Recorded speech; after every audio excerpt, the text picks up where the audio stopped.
Oi, tudo bem? A paz do Senhor Jesus seja convosco.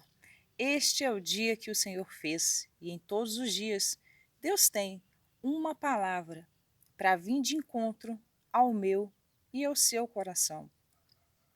Eu quero refletir com você hoje numa história bastante conhecida, que é a história de Davi contra o gigante Golias.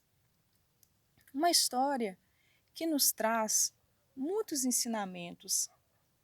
A Bíblia vai nos dizer que durante 40 dias o povo de Israel estava sendo afrontado pelos filisteus.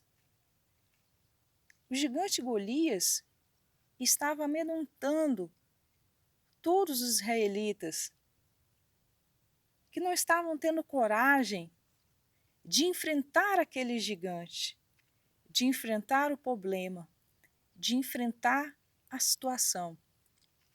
E não é diferente nas nossas vidas. Porque quantas das vezes nós nos sentimos acuados, coagidos diante de situações, reconhecemos os problemas, reconhecemos os gigantes, mas não temos coragem de tomar uma decisão, de ter uma ação para resolver aquele problema.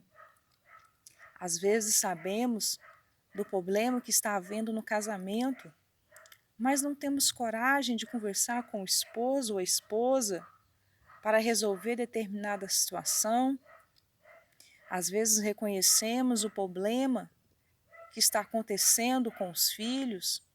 Quantos pais sabem que os seus filhos estão envolvidos com coisas que às vezes desagradam ao Senhor, com drogas, entre outras coisas mais, mas não tem coragem de chegar e tratar daquela situação. Reconhece o problema e vai vivendo coagido, amedrontado, com medo de chegar, sentar, conversar, resolver a situação. Assim foi com o povo de Israel, vivendo ali aquela afronta durante aqueles dias, amedrontado. E aí a Bíblia vai dizer de um jovem que improvavelmente poderia ter vitória, porque não era um homem de guerra. Mas ele vai enfrentar aquele gigante. E aquele jovem chamado Davi, ele não era só um jovem corajoso. Ele era um jovem que confiava em Deus. Porque diante do gigante, que era Golias, ele fala com ele que ele iria em nome do Deus dos exércitos, em nome do Senhor dos exércitos. Davi confiou no Senhor. Por isso ele enfrentou o gigante.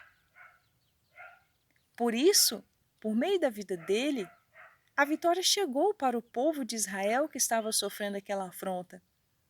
E você sabe o que essa história traz para mim e para você? O que essa reflexão traz para mim e para você? Que eu e você devemos confiar no Senhor, diante dos gigantes, diante dos problemas. Que nós vamos vencer, seja qual for a situação, em o nome do Senhor dos exércitos. Devemos sim ser corajosos, ter bom ânimo, mas não é isso que vai trazer a nossa vitória. É confiarmos no Senhor. Então, seja qual for o seu gigante, seja qual for o seu problema, seja qual for a situação que você esteja enfrentando, confie no Senhor, porque Ele vai te dar a direção, assim como Ele deu ao seu servo Davi, assim como Ele deu vitória a Davi. Ele tem vitória para mim, Ele tem vitória para você. Não adianta nós só reconhecermos os nossos gigantes. Precisamos lidar com ele. Precisamos ter coragem de lidar com os problemas, resolver as situações que nos afligem, em o nome do Senhor dos Exércitos. Amém? Que Deus te abençoe. Igreja Restaurando Vidas. Uma mensagem de fé, amor e esperança.